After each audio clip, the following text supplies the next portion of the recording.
Hello there. Imagine spending 30 years in the dark, not lost, not wandering, but suspended in a state so essential that without it your mind would unravel within days. 30 years. That's how much of your life you'll spend asleep, drifting through landscapes your waking self will never fully remember, while your body orchestrates a symphony of repair so intricate that science is still discovering its movements. Sleep is not absence. It's not a void we fall into when consciousness flickers out. It's an ancient biological imperative, older than language, older than civilization, woven into the very fabric of what it means to be alive. Every creature that has ever drawn breath has found its own way to surrender to this mysterious state. The hummingbird, whose heart beats 1,000 times a minute, slows to stillness. The dolphin, who would drown if fully unconscious, lets half its brain sleep while the other half keeps watch. And you, right now, are preparing for your own descent into this nightly metamorphosis. Tonight, we're going to explore 100 facts about sleep, not as clinical data points, but as stories written in the language of neurons and dreams of evolution and starlight. So settle in, let your breath deepen, and let's begin our journey into the science of surrender. Fact 1. The two-process model of sleep. Your body doesn't simply get tired in some vague way. Two distinct systems negotiate when you should sleep. The first is process S, homeostatic sleep pressure, that builds from the moment you wake, like sand accumulating in an hourglass. Adenosine, a byproduct of your brain's energy use, accumulates throughout the day, binding to receptors that slow your thoughts and create that familiar fog of fatigue. The second is process C, your circadian rhythm, an internal clock evolved over millions of years to sync with Earth's rotation. When these processes align, when adenosine pressure meets the circadian signal for sleep, your body receives an overwhelming message. It's time to let go. This model explains why you can feel exhausted at noon yet struggle to sleep, or why you get a second wind late at night when your rhythm briefly peaks before its final descent. Fact 2. The glymphatic system. While you sleep, your brain does something it cannot do awake. It shrinks. The cells contract by nearly 60%, creating channels between neurons that normally don't exist. Through these channels flows cerebrospinal fluid, washing through your brain like a tide cleansing a beach.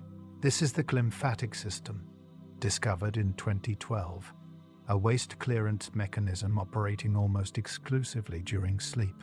Your neurons constantly produce metabolic waste, including beta amyloid and tau, proteins that accumulate in Alzheimer's disease.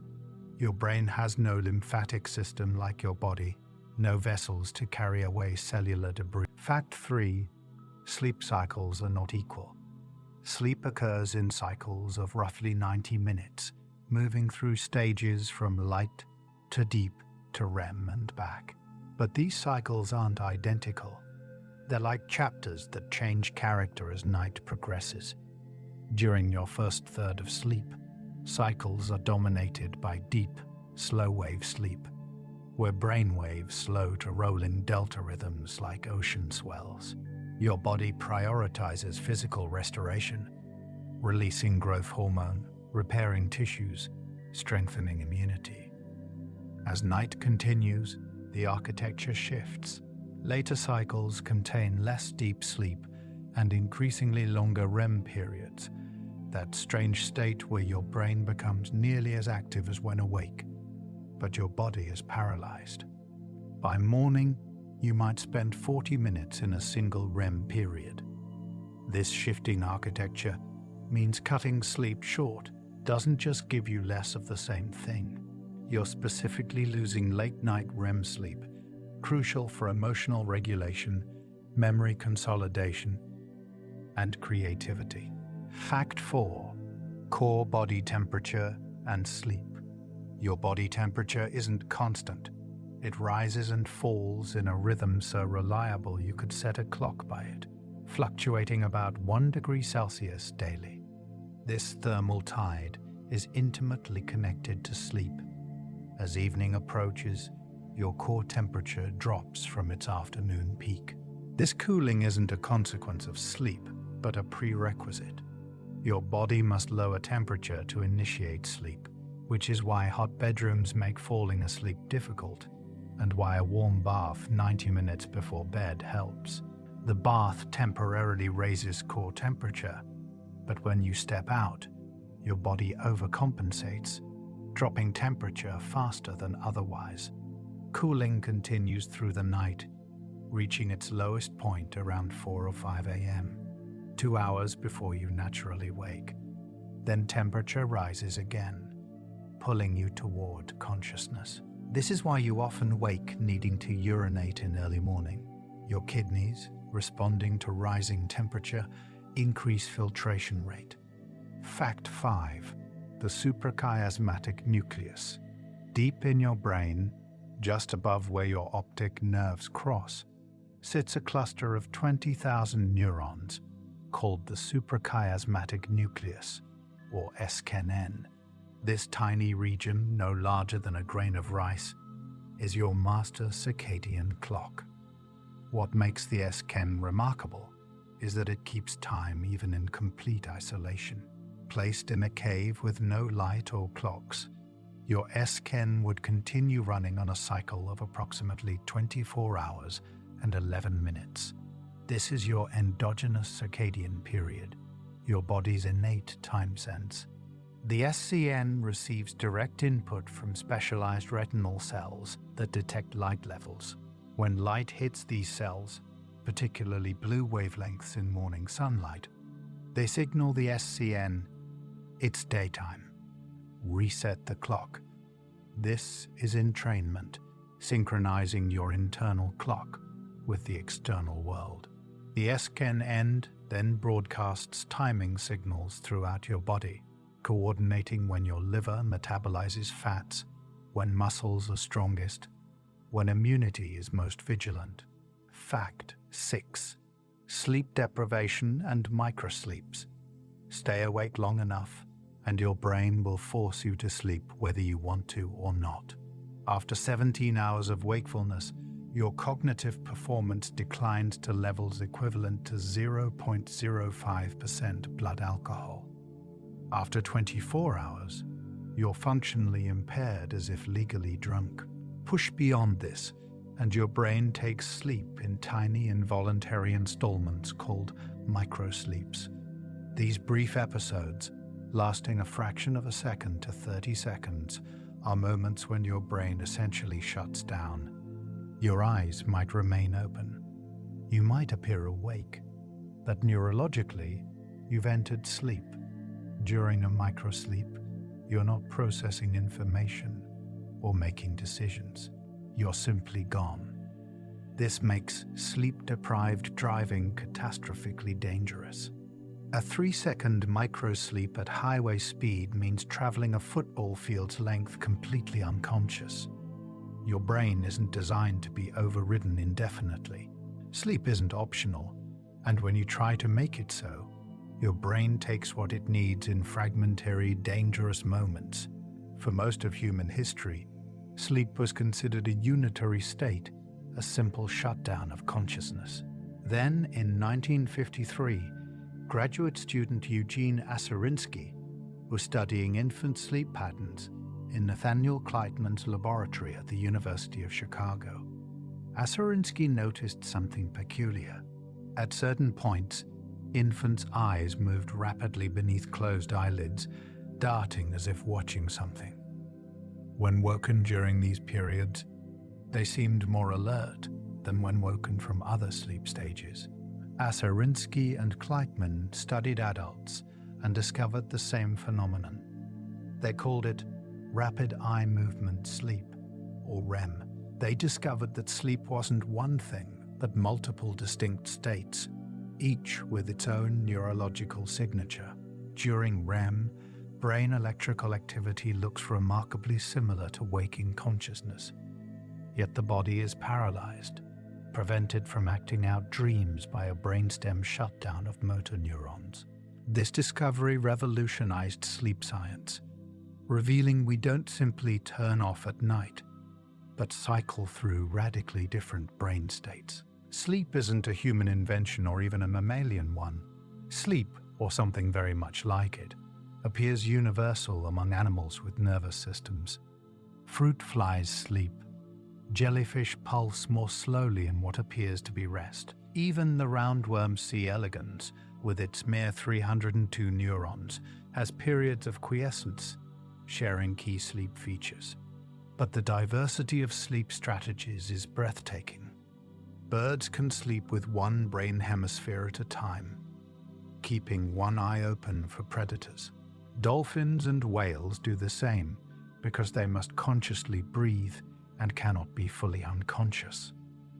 Frigate birds sleep while flying, taking brief naps as they soar over oceans for weeks.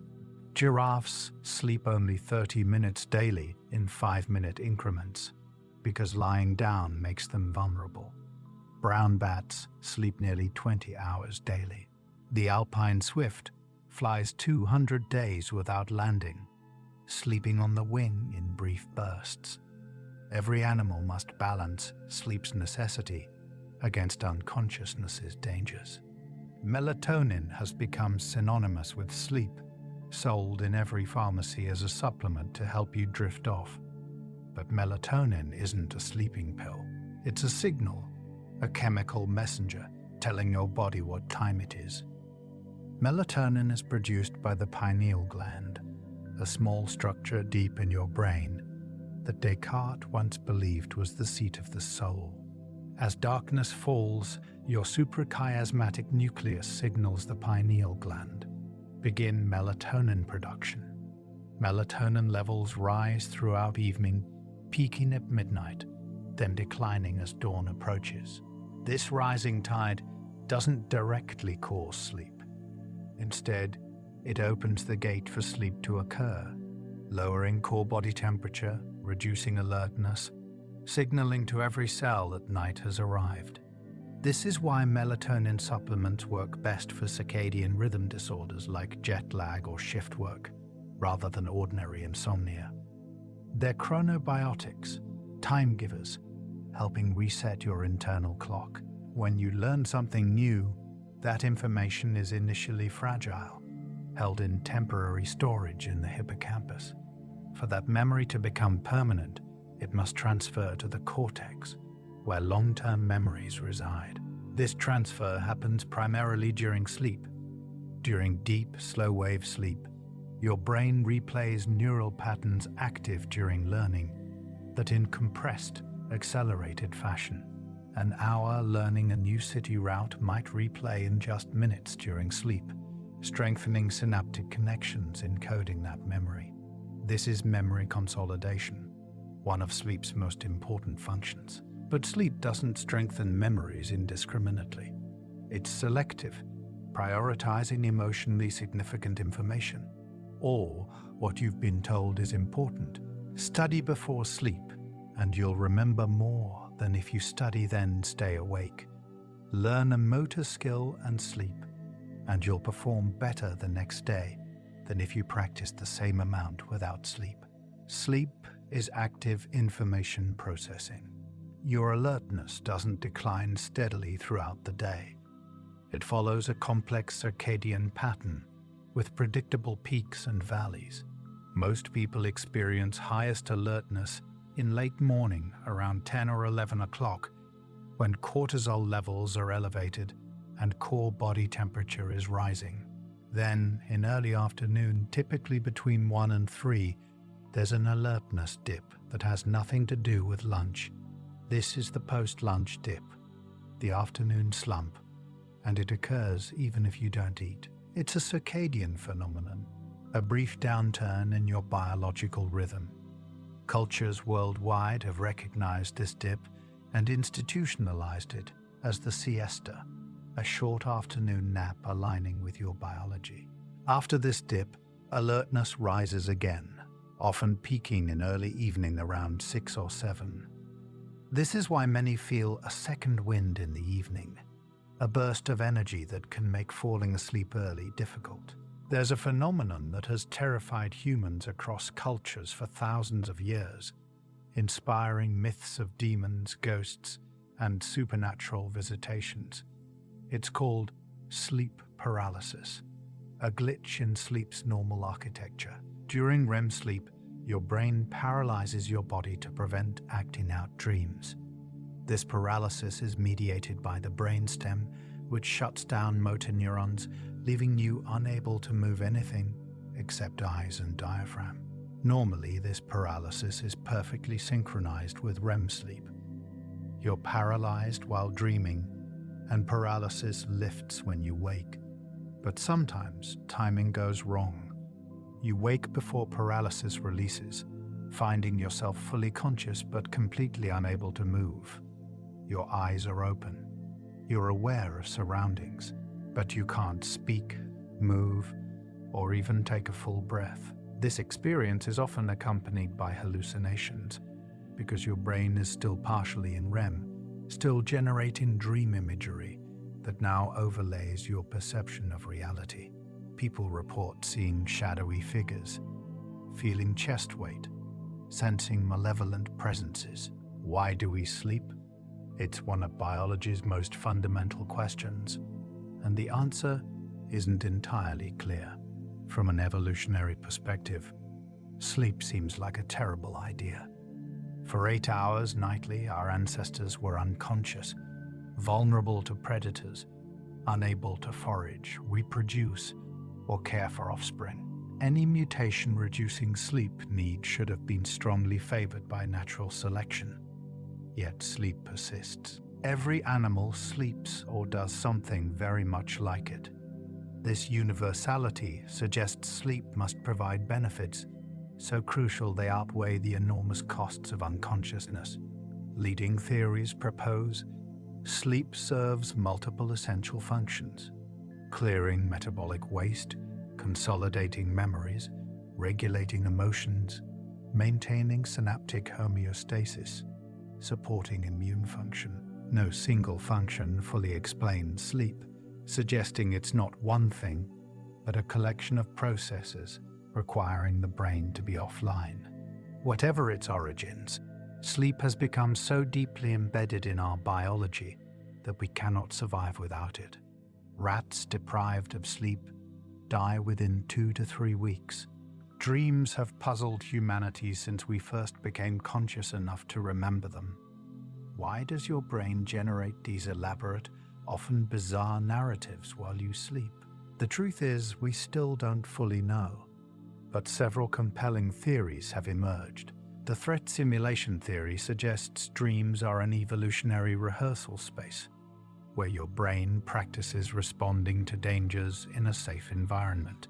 The emotional regulation theory proposes that dreams help process difficult feelings, which is why REM sleep increases after traumatic events. The memory consolidation hypothesis suggests dreams are a side effect of your brain sorting through the day's experiences, deciding what to keep and what to discard. Perhaps most intriguingly, the random activation theory suggests dreams are simply your cortex trying to make sense of random neural firing during sleep, weaving chaos into narrative. The truth might be that dreams serve all these functions and more. A nightly theater where memory, emotion, and imagination collide. You dream every night, cycling through multiple REM periods that grow longer as morning approaches. Yet most people remember only a fraction of their dreams, if any at all. This isn't a failure of memory, but a feature of how sleep works. During REM sleep, your brain suppresses the production of norepinephrine, a neurotransmitter crucial for forming new memories. This means that even as you're experiencing vivid, emotionally intense dreams, your brain isn't encoding them into long-term storage. Dreams are ephemeral by design, meant to be experienced and then released.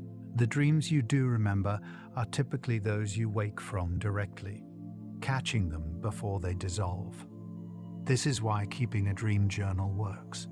By waking during or immediately after REM periods and writing down your dreams, you're transferring them from that fragile, neurochemically suppressed state into the more permanent architecture of waking memory. Without this intervention, dreams fade within minutes, leaving only the vaguest sense that you dreamed at all. There's a strange state that occurs at the boundary between dreaming and waking, where you become aware that you're dreaming while still asleep. This is called lucid dreaming, and it's more common than you might think. About half of all people report having experienced at least one lucid dream in their lifetime, and some people have them regularly. During a lucid dream, you retain some degree of conscious control. You can make decisions, alter the dream narrative, even fly or perform impossible feats, all while your body remains paralyzed in REM sleep. Neuroscientists have studied lucid dreamers using EEG and found something remarkable. During lucid dreams, there's increased activity in the prefrontal cortex, the brain region responsible for self-awareness and executive function, which is normally suppressed during REM sleep. Lucid dreaming represents a hybrid state, where the vivid imagery of REM sleep coexists with the metacognitive awareness of waking consciousness. Some people train themselves to lucid dream using reality testing techniques, asking themselves throughout the day whether they're dreaming, until the habit carries over into sleep. Nightmares are dreams that have gone wrong, or perhaps dreams that are working exactly as intended. They're most common in children, whose developing brains are still learning to regulate fear and process new experiences. But adults have nightmares too, especially during periods of stress, anxiety, or trauma. From an evolutionary perspective, nightmares might serve a crucial function. They're a form of threat simulation, forcing your brain to confront fears in a safe environment where no real harm can come to you. This rehearsal might help you respond more effectively to actual dangers. Nightmares also tend to occur during REM sleep, which is when emotional processing happens. A nightmare might be your brain's way of working through difficult emotions, even if the experience itself is unpleasant. Recurrent nightmares, especially those following trauma, are different. They're a sign that your brain is struggling to process an overwhelming experience, replaying it again and again in an attempt to integrate it. This is a hallmark of PTSD, where the normal emotional processing function of REM sleep has been disrupted. During REM sleep, your brain becomes a paradox. In many ways, it's as active as when you're awake, consuming nearly as much energy, firing neurons in complex patterns. Yet you're completely unconscious, cut off from the external world, paralyzed. What makes REM sleep so neurologically distinct? The brainstem, particularly a region called the pons, initiates REM sleep by sending signals that activate the cortex while simultaneously paralyzing the body. During REM, your brain waves show a desynchronized pattern similar to waking, but the neurochemical environment is completely different. Acetylcholine levels are high, promoting vivid imagery and narrative thinking. But norepinephrine and serotonin, neurotransmitters involved in logical thinking and memory formation, are almost completely absent. This unique neurochemical cocktail creates the strange logic of dreams, where impossible things seem normal, where you can't remember how you got where you are, where the narrative shifts without warning. Your prefrontal cortex, the seat of rational thought, is largely offline, which is why you don't question the absurdities unfolding in your mind. Every culture that has left records has documented dreams and attempted to interpret them. The ancient Egyptians believed dreams were messages from the gods and kept dream books to decode their meanings. The Greeks built temples where people would sleep, in hopes of receiving healing dreams from Asclepius, the god of medicine. Indigenous Australian cultures view dreams as access to the dream time, a parallel reality as real as the waking world. Freud famously called dreams the royal road to the unconscious, believing they revealed hidden desires. Some people don't just dream. They act, speak, and move while asleep, their bodies somehow bypassing the paralysis that normally accompanies sleep. Sleep talking, or somniloquy, can occur during any stage of sleep, though it's most common during the lighter stages. The words are usually nonsensical, fragments of dream narratives spoken aloud. Sleepwalking, or somnambulism, is more complex and more dangerous.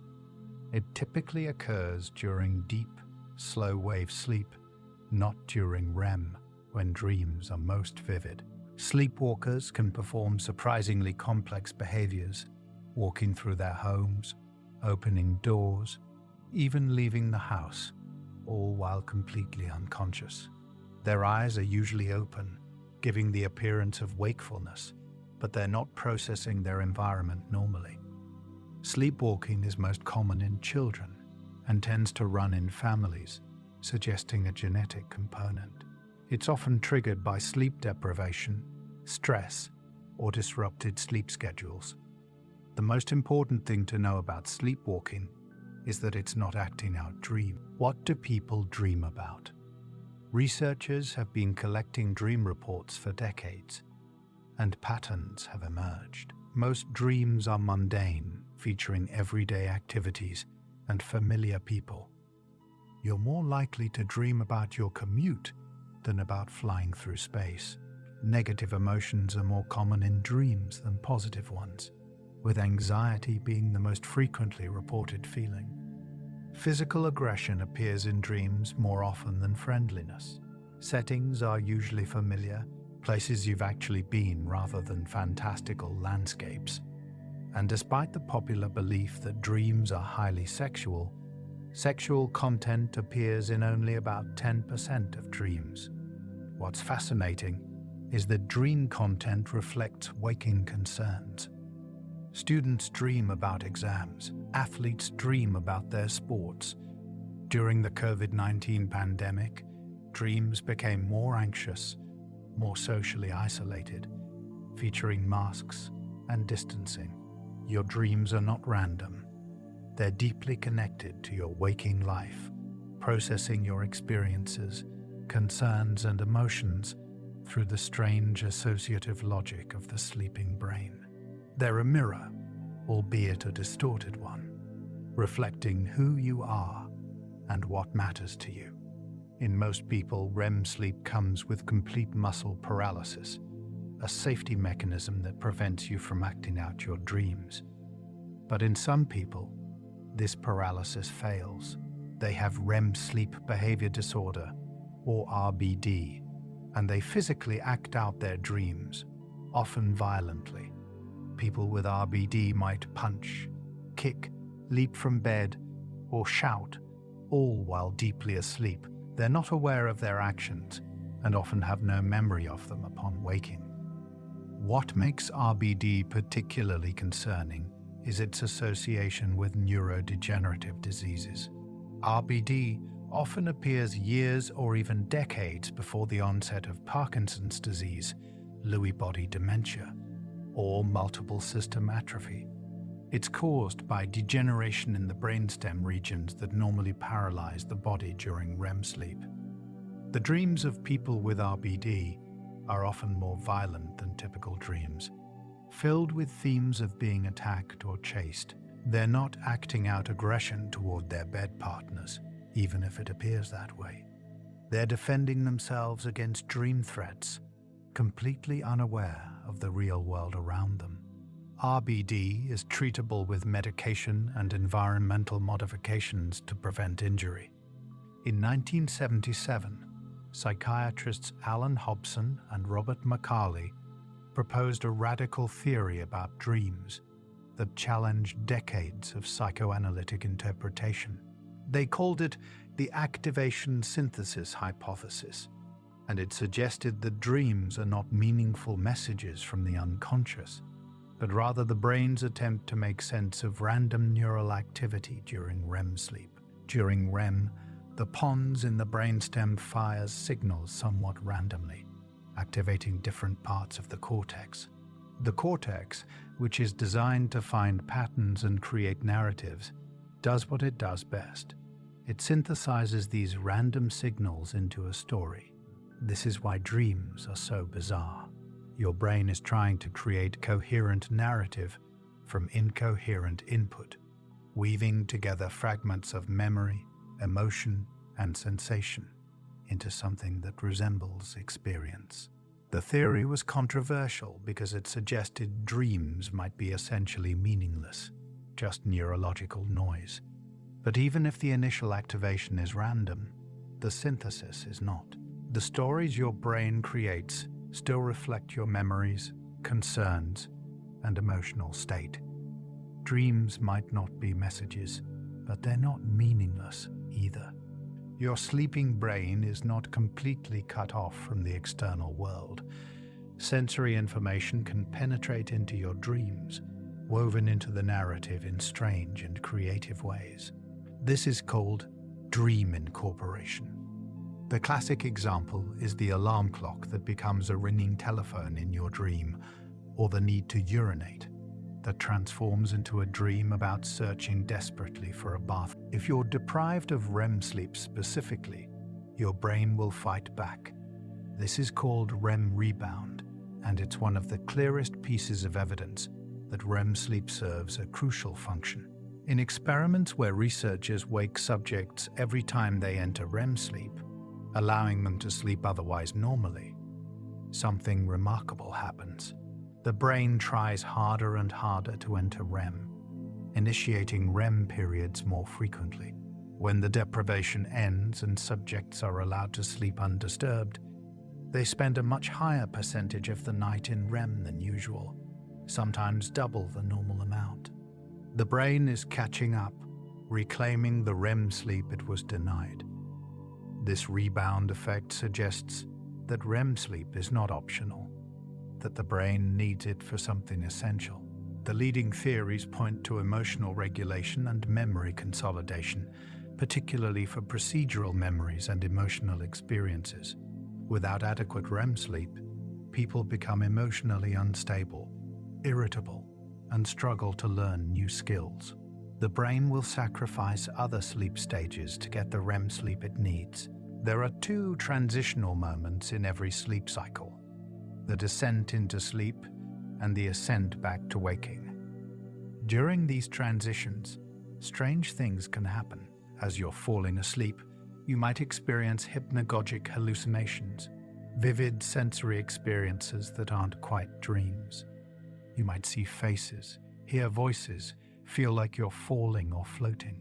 These hallucinations occur in the borderland between waking and sleeping, when your brain is beginning to generate the imagery of dreams, but you're still partially conscious. The equivalent experience upon waking is called hypnopompic hallucinations, where dream imagery persists briefly into waking consciousness. You might see something in your room that isn't there, hear a voice, feel a presence. These experiences can be startling, even frightening, but they're completely normal, a natural consequence of the brain's transition between states. They're more common when you're sleep-deprived or stressed, when the boundaries between sleep stages become less distinct. They're also more vivid in people with narcolepsy, a disorder where the boundaries between sleep and wake are fundamentally unstable. These hallucinations remind us that consciousness is not binary, not simply on or off, but a spectrum of states with strange territories in between. Insomnia is not simply the inability to fall asleep. It's a constellation of difficulties that can manifest in different ways. Some people struggle with sleep-onset insomnia, lying awake for hours while their mind races, unable to cross the threshold into sleep. Others fall asleep easily but wake repeatedly throughout the night, their sleep fragmented into unsatisfying pieces. Still others experience terminal insomnia, waking in the early morning hours, unable to return to sleep even though they're still exhausted. Insomnia can be acute, lasting a few nights during a stressful period, or chronic, persisting for months or years. What makes chronic insomnia particularly insidious is that it often becomes self-perpetuating. The anxiety about not sleeping makes sleep even more difficult, creating a vicious cycle.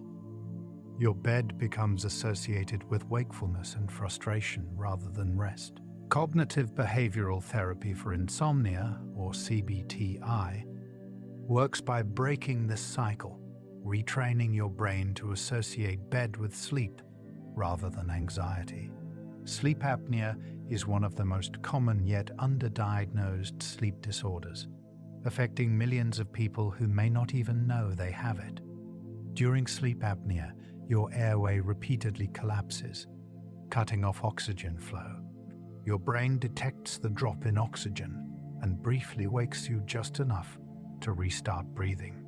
These awakenings are so brief you usually don't remember them, but they can occur dozens or even hundreds of times per night, fragmenting your sleep into useless pieces. You never reach deep sleep. You never get the restoration sleep is supposed to provide. People with untreated sleep apnea often feel exhausted despite spending 8 or 9 hours in bed. They might snore loudly, gasp or choke during sleep, wake with headaches, struggle with daytime sleepiness. But the consequences go far beyond tiredness. Sleep apnea dramatically increases the risk of high blood pressure, heart disease, stroke, and diabetes. The repeated drops in oxygen stress your cardiovascular system night after night. Treatment with CPAP, a machine that keeps airways open with gentle air pressure, can be life-changing. Narcolepsy is a neurological disorder where the boundaries between sleep and wake become fundamentally unstable. People with narcolepsy experience overwhelming sleep attacks, suddenly falling asleep during the day regardless of how much they slept the night before. But narcolepsy is more than just excessive daytime sleepiness. It's a disorder of REM sleep regulation. In narcolepsy, REM sleep intrudes into waking life in fragments. Cataplexy, which affects most people with narcolepsy, is a sudden loss of muscle tone triggered by strong emotions, particularly laughter or surprise. It's essentially the muscle paralysis of REM sleep occurring while you're awake.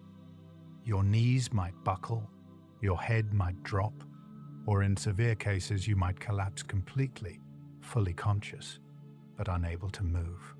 People with narcolepsy also experience sleep paralysis and hypnagogic hallucinations far more frequently than others. Your circadian rhythm has a natural period, a preferred schedule for when you sleep and wake.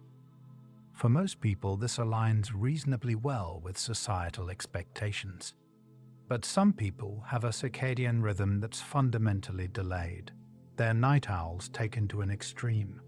People with delayed sleep phase disorder, or DSPD, can't fall asleep until very late, often not until 2, 3, or 4 in the morning. There exists a rare genetic disorder so devastating that it reads like something from a nightmare.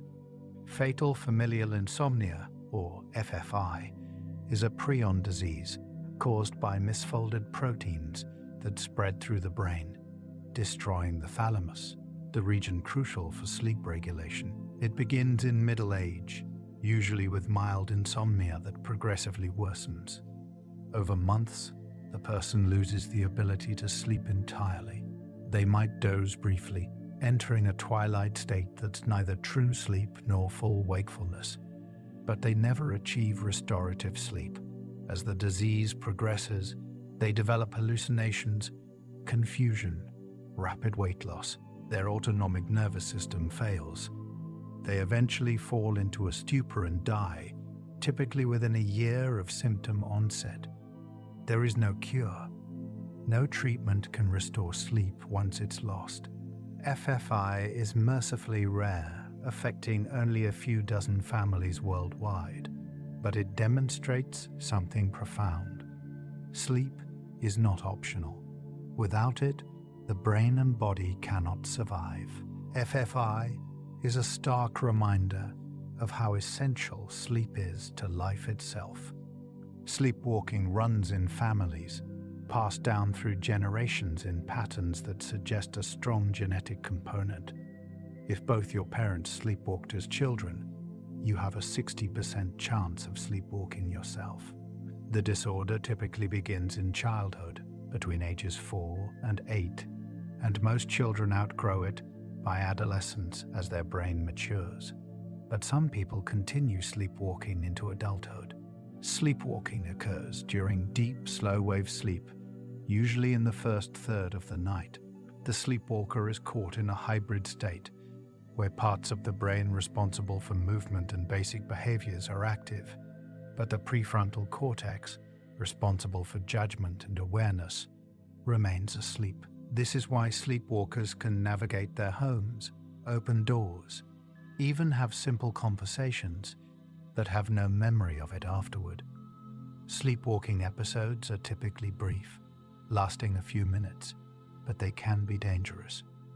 Sleepwalkers have been known to leave their homes, drive cars, even commit violence, all while completely unconscious. The key to managing sleepwalking is creating a safe environment and addressing triggers like sleep deprivation and stress.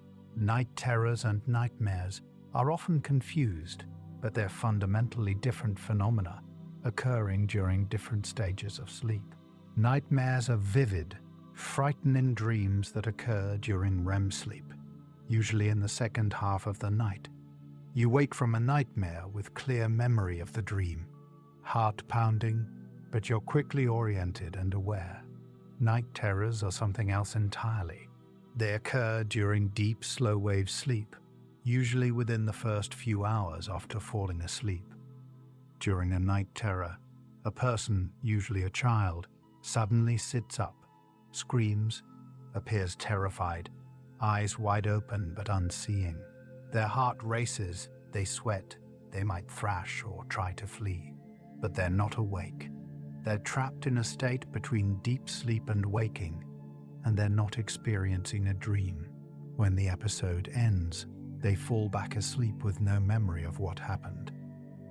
Night terrors are far more disturbing for observers than for the person experiencing them. They're most common in young children and usually resolve on their own as the brain matures. Humans evolved to be awake during the day and asleep at night, synchronized with the sun.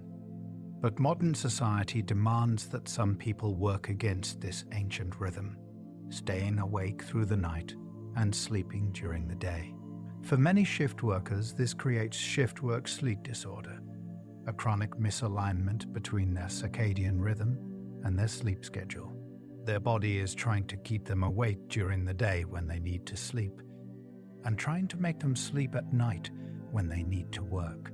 The result is chronic sleep deprivation, poor quality sleep, and difficulty staying alert during night shifts. Shift workers have higher rates of accidents, both on the job and while driving home.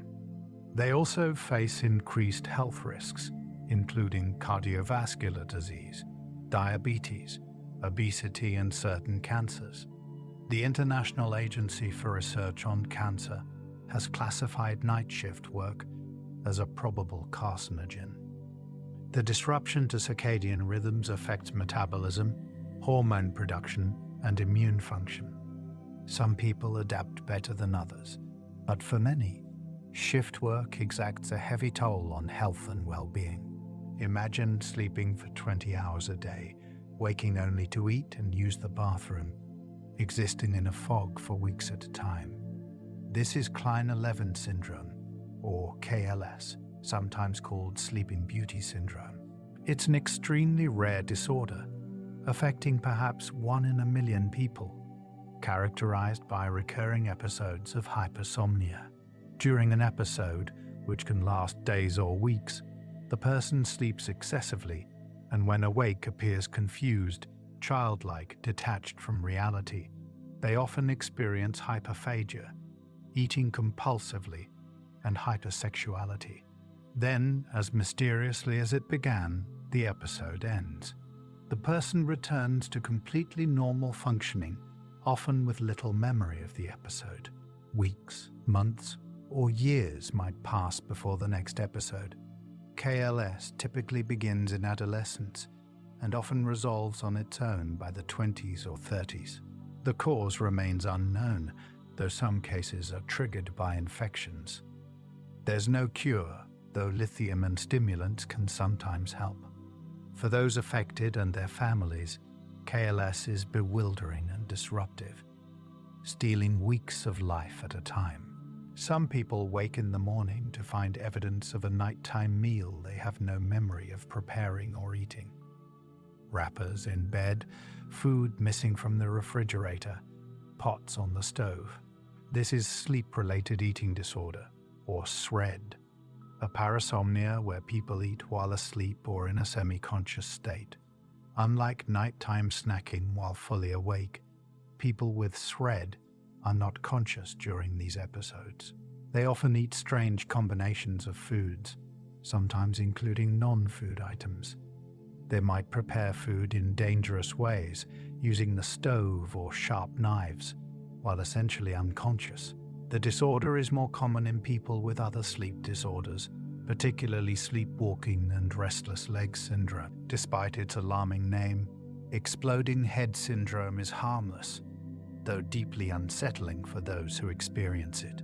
As you're falling asleep or waking up, you suddenly hear a loud noise, a bang, a crash, an explosion, sometimes accompanied by a flash of light. It feels intensely real, jolting you fully awake, heart pounding, but there was no actual sound. It's a sensory hallucination, occurring during the transition between sleep and wake. The cause isn't fully understood, but it's thought to involve a misfire in the neurons responsible for processing sound, or a delay in the brain's shutdown process as you fall asleep. Newborns sleep differently than everyone else. They sleep 16 to 18 hours a day, but not in the consolidated blocks adults experience. Instead, their sleep is polyphasic, scattered across the day and night in 2 to 4 hour segments. This is because their circadian rhythm hasn't developed yet. They're born without an internal clock synchronized to the day-night cycle. For the first few weeks, they're essentially time-blind, sleeping and waking based on hunger and comfort, rather than light and darkness. Their sleep architecture is also different. Newborns spend about 50% of their sleep in REM, compared to 20% in adults. This high proportion of REM sleep is thought to be crucial for brain development. During REM, the infant brain is building neural connections at an astonishing rate, laying down the architecture that will support a lifetime of learning and experience. By 3 to 4 months, the circadian rhythm begins to emerge, and sleep starts consolidating into longer nighttime periods. But those first months are a blur of fragmented sleep for both infant and parents. You're not born with a circadian rhythm. You develop one. In the womb, the fetus is synchronized to the mother's circadian rhythm, receiving timing signals through hormones that cross the placenta. But at birth, that connection is severed. The newborn must build their own internal clock from scratch. This process takes months. The first sign is usually the development of a cortisol rhythm around 6 to 8 weeks, with cortisol levels rising in the morning. Then, around 3 months, melatonin production begins to follow a circadian pattern, rising in the evening and falling in the morning. As these rhythms develop, sleep begins to consolidate. The infant starts sleeping longer stretches at night and staying awake for longer periods during the day. By 6 months, most infants have a reasonably well-established circadian rhythm, though it continues to mature throughout childhood. This development is driven partly by genetics, but also by environmental cues, particularly light exposure. Bright light during the day and darkness at night help entrain the developing circadian system. If you've ever lived with a teenager, you know they seem biologically incapable of waking up early. They stay up late, sleep through alarms, stumble through mornings in a fog. This isn't laziness, it's biology. During adolescence, the circadian rhythm shifts later, a phenomenon called sleep phase delay. Teenagers naturally fall asleep later and wake later than children or adults. Their melatonin production doesn't begin until later in the evening, sometimes not until 11 p.m. or midnight. Asking a teenager to fall asleep at 9 p.m. is like asking an adult to fall asleep at 6 p.m. It's physiologically difficult, but school typically starts early, often before 8 a.m., forcing teenagers to wake before their biology is ready. The result is chronic sleep deprivation during a critical period of development. Sleep-deprived teenagers struggle academically, have higher rates of depression and anxiety, and are at increased risk for car accidents. Some school districts have responded by starting high school later, with remarkable results. Better grades, improved mental health, fewer accidents. For children, sleep is not just rest. It's a crucial part of learning. The consolidation of memories that happens during sleep is particularly important for developing brains. Children who nap after learning new information retain it better than those who stay awake. Children who get adequate nighttime sleep perform better on cognitive tasks, have better attention, and show improved emotional regulation. But the relationship between sleep and learning in children goes both ways. Learning itself affects sleep. After a day of intense learning, children show increased slow-wave sleep, the deep sleep stage associated with memory consolidation. Their brains are working harder during sleep to process and integrate new information. This is why consistent sleep schedules are so important for children. Irregular sleep disrupts this consolidation process, making learning more difficult. It's also why pulling an all-nighter to study is particularly counterproductive for young people. Without sleep, the information never gets properly consolidated. It remains fragile, easily forgotten, never fully integrated into long-term memory. Most young children nap. It's a biological necessity, a second sleep period in the afternoon, when their sleep pressure builds and their circadian rhythm dips. But somewhere between ages 3 and 5, most children stop napping.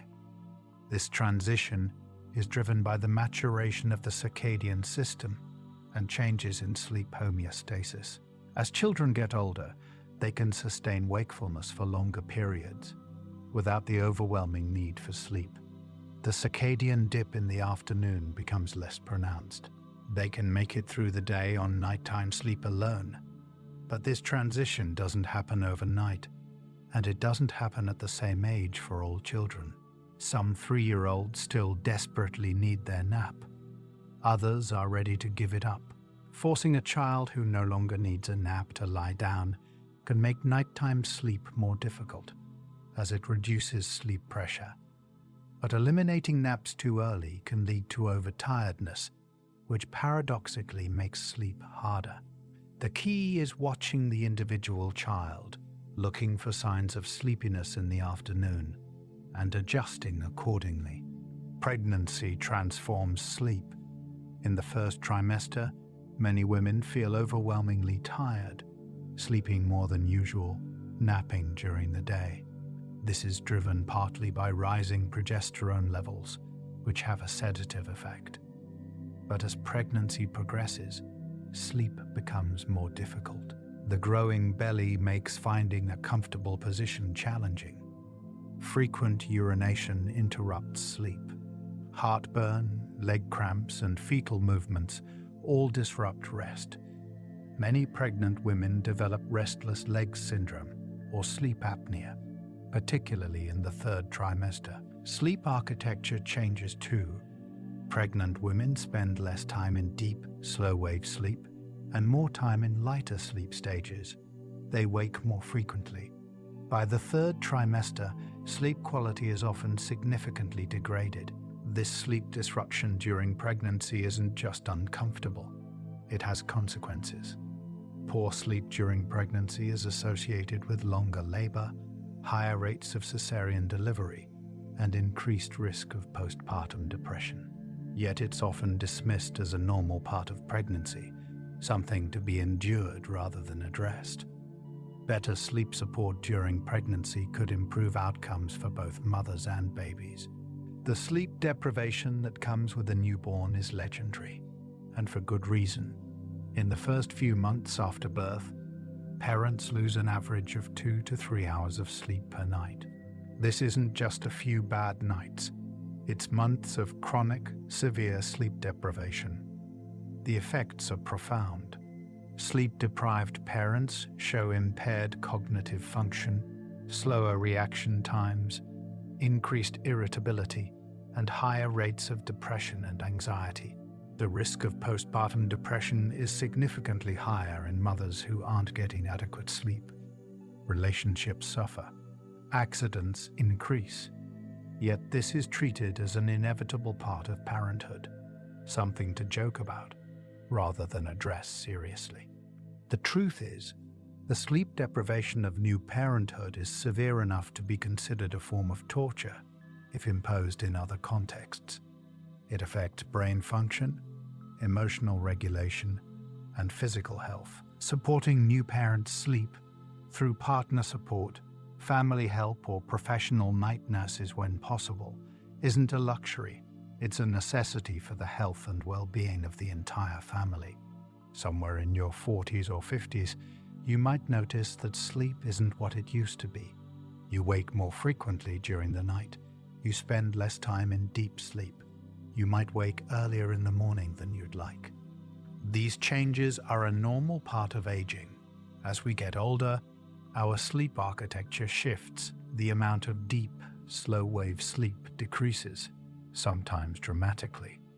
We spend more time in lighter sleep stages, which means we're more easily awakened by noise, discomfort, or the need to use the bathroom. The circadian rhythm also shifts earlier, a phenomenon called advanced sleep phase. Older adults tend to get sleepy earlier in the evening and wake earlier in the morning. Melatonin production decreases with age, which can make it harder to fall asleep and stay asleep. These changes are partly due to alterations in the brain regions that regulate sleep, particularly the suprachiasmatic nucleus, which becomes less robust with age. The relationship between sleep and Alzheimer's disease is bidirectional and profound. Poor sleep increases the risk of developing Alzheimer's, and Alzheimer's disease severely disrupts sleep. During deep sleep, the glymphatic system clears beta amyloid from the brain, the protein that accumulates in Alzheimer's disease. When sleep is chronically disrupted, this clearance is impaired, allowing beta amyloid to build up. Over years and decades, this accumulation contributes to neurodegeneration. People who consistently sleep less than 6 hours per night have a significantly higher risk of developing dementia later in life. But once Alzheimer's disease develops, it damages the brain regions that regulate sleep, creating a vicious cycle. Sleep becomes fragmented, with frequent awakening. By the time you reach your 70s and 80s, your sleep has changed dramatically from your youth. Elderly adults sleep less overall, typically 6 to 7 hours per night instead of the 8 or 9 they might have slept in young adulthood. But more significantly, their sleep is lighter and more fragmented. Deep, slow-wave sleep, which might have comprised 20% of sleep in youth, might be nearly absent. They wake frequently, sometimes dozens of times per night, though they might not remember all these awakenings. The circadian rhythm weakens, becoming less robust in its signaling. Many elderly people nap during the day, not because they need more sleep overall, but because their nighttime sleep is so fragmented and unsatisfying.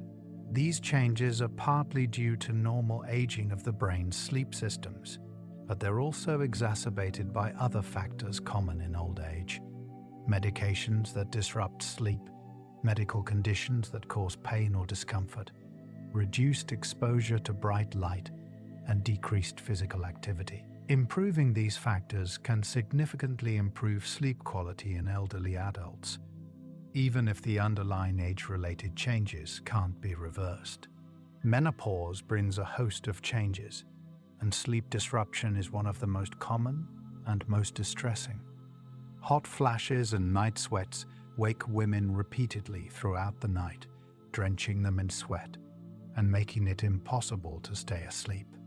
But even women who don't experience severe hot flashes often report worse sleep during and after menopause. This is partly due to hormonal changes. Estrogen and progesterone both influence sleep, and their decline during menopause affects sleep architecture and quality. Progesterone has a sedative effect, and its loss can make falling asleep more difficult. Estrogen influences the regulation of body temperature, and its fluctuation contributes to hot flashes. The risk of sleep apnea also increases after menopause, as the protective effect of estrogen is lost. Many women find that sleep, which might have been effortless for decades, suddenly becomes a nightly struggle. Hormone replacement therapy can help for some women, improving both hot flashes and sleep quality. But for others, behavioral strategies, cooling the bedroom, and sometimes medication are necessary to restore sleep. There's a persistent myth that older adults need less sleep than younger adults. This isn't true. The sleep need remains relatively constant throughout adulthood, around 7 to 9 hours per night. What changes is the ability to sleep, not the need for it. Older adults often sleep less, but this doesn't mean they need less sleep. It means their sleep systems are less efficient, their sleep is more fragmented, and they're getting less restorative sleep even when they're in bed for the same amount of time. The consequences of this sleep loss are real. Sleep-deprived elderly adults have worse cognitive function, higher rates of falls and accidents, more depression, and poorer physical health. When older adults are given the opportunity to sleep in optimal conditions, with darkness, quiet, comfort, and no medical issues disrupting sleep, they sleep about as long as younger adults. The difference isn't in need, but in the barriers to achieving that sleep. Dismissing an elderly person's sleep complaints with, "You just need less sleep now," is both inaccurate and harmful. How much you sleep is associated with how long you live, but the relationship is complex. Both too little sleep and too much sleep are associated with increased mortality. The sweet spot appears to be 7 to 8 hours per night. People who consistently sleep less than 6 hours or more than 9 hours have higher rates of cardiovascular disease, diabetes, obesity, and overall mortality. But this doesn't necessarily mean that short or long sleep causes early death. It might be that underlying health conditions cause both sleep changes and increased mortality. Chronic pain might disrupt sleep while also indicating serious health problems. Depression might cause excessive sleep while also increasing health risks. That said, there's strong evidence that adequate, good quality sleep is protective. Sleep is when your body repairs damage, consolidates memories, regulates metabolism, and supports immune function. Chronic sleep deprivation impairs all these processes. If you want to live a long, healthy life, protecting your sleep is one of the most important things you can do. Not too little, not too much, but consistent, restorative sleep, night after night, year after year. Your immune system operates on a circadian rhythm, and it's most active while you sleep. During sleep, particularly deep sleep, your body produces and releases cytokines, proteins that help fight infection and and inflammation. Some of these cytokines also promote sleep, creating a feedback loop where sleep enhances immunity and immune activation promotes sleep. This is why you feel so tired when you're sick. Your body is directing you to sleep, so your immune system can work more effectively. Studies have shown that people who sleep less than 7 hours per night are nearly 3 times more likely to develop a cold when exposed to the virus than those who sleep 8 hours or more. Sleep deprivation suppresses the production of protective cytokines and antibodies, leaving you vulnerable. Even a single night of poor sleep can reduce the activity of natural killer cells, a crucial part of your immune defense against viruses and cancer. Vaccines are also less effective in sleep-deprived individuals. Your body simply can't mount as strong an immune response without adequate sleep. Growth hormone, despite its name, isn't just for children. Throughout your life, it plays a crucial role in tissue repair, muscle growth, and metabolism, and it's released primarily during deep, slow-wave sleep. In fact, the majority of your daily growth hormone secretion occurs during the first few hours of sleep, when deep sleep is most abundant. Sleep and metabolism are intimately connected in ways that scientists are still unraveling. When you don't sleep enough, your metabolism shifts in ways that promote weight gain and metabolic dysfunction. Sleep deprivation increases levels of ghrelin, the hormone that makes you feel hungry, and decreases leptin, the hormone that signals fullness. The result is increased appetite, particularly for high-calorie, high-carbohydrate foods. Sleep-deprived people consume an average of 300 extra calories per day compared to when they're well-rested. But it's not just about eating more. Sleep deprivation also affects how your body processes glucose. After just a few nights of restricted sleep, healthy young adults show insulin resistance similar to prediabetes. Their cells don't respond normally to insulin, leading to elevated blood sugar. Over time, chronic sleep deprivation significantly increases the risk of type 2 diabetes. Sleep also affects your basal metabolic rate, the calories you burn at rest. Some studies suggest sleep deprivation reduces metabolic rate, making weight loss more difficult. Your body's entire metabolic balance depends on adequate sleep. Your cardiovascular system gets a break during sleep, particularly during deep, slow-wave sleep. Your heart rate slows, your blood pressure drops by 10 to 20%, a phenomenon called nocturnal dipping. This nightly reduction in blood pressure gives your heart and blood vessels crucial recovery time from the demands of the day. People who don't experience this nocturnal dip, either because of sleep disorders or insufficient sleep, have significantly higher rates of cardiovascular disease. Chronic sleep deprivation increases the risk of hypertension, heart attack, and stroke. Even a single night of poor sleep can elevate blood pressure the following day. The mechanisms are complex, involving increased sympathetic nervous system activity, elevated cortisol, increased inflammation, and endothelial dysfunction. Sleep apnea, which causes repeated drops in oxygen and surges in blood pressure throughout the night, is particularly damaging to cardiovascular health. People with untreated sleep apnea have dramatically elevated risks of heart disease and stroke. Protecting your sleep is protecting your heart. The 7 to 8 hours you spend sleeping each night might be the most important thing you do for your cardiovascular health. Sleep and pain have a bidirectional relationship. Pain disrupts sleep, and poor sleep intensifies pain. This creates a vicious cycle that can be difficult to break. Sleep deprivation lowers your pain threshold, making you more sensitive to painful stimuli. After a night of poor sleep, the same stimulus that might have been mildly uncomfortable becomes genuinely painful. This isn't just subjective. Brain imaging studies show that sleep deprivation amplifies pain-related activity in the brain, while reducing activity in regions that modulate pain. The effect is so strong that sleep deprivation is sometimes used in research as a way to experimentally induce hyperalgesia, increased pain sensitivity. For people with chronic pain conditions, this relationship is particularly cruel. Their pain makes sleep difficult, and the resulting sleep deprivation makes their pain worse. Breaking this cycle often requires addressing both the pain and the sleep simultaneously. Improving sleep, even when pain persists, can significantly reduce pain intensity and improve quality of life. Sleep is analgesic, pain-relieving, in ways we're only beginning to understand.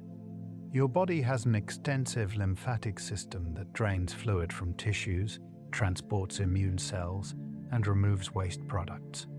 But your brain, protected behind the blood-brain barrier, doesn't have traditional lymphatic vessels. Instead, it has the glymphatic system, which operates primarily during sleep. As you sleep, particularly during deep sleep, cerebrospinal fluid flows through your brain tissue, flushing out metabolic waste that accumulated during waking hours. This includes proteins like beta amyloid and tau, which are implicated in Alzheimer's disease, as well as other potentially toxic byproducts of neural activity. The efficiency of this clearance depends on sleep position, interestingly. Studies in animals suggest that sleeping on your side may be more effective for glymphatic clearance than sleeping on your back or stomach. This nightly cleansing is so important that impaired glymphatic function is now considered a potential contributor to neurodegenerative diseases. Your brain literally needs to sleep to take out the trash, and when it can't, the consequences accumulate over years and decades. Inflammation is your body's response to injury and infection, a crucial part of healing. But chronic, low-grade inflammation is implicated in nearly every major disease, from heart disease to cancer to Alzheimer's. Athletes have long known that sleep is crucial for performance, but the mechanisms are becoming clearer. During sleep, particularly deep sleep, your body shifts into an anabolic state, building and repairing tissues.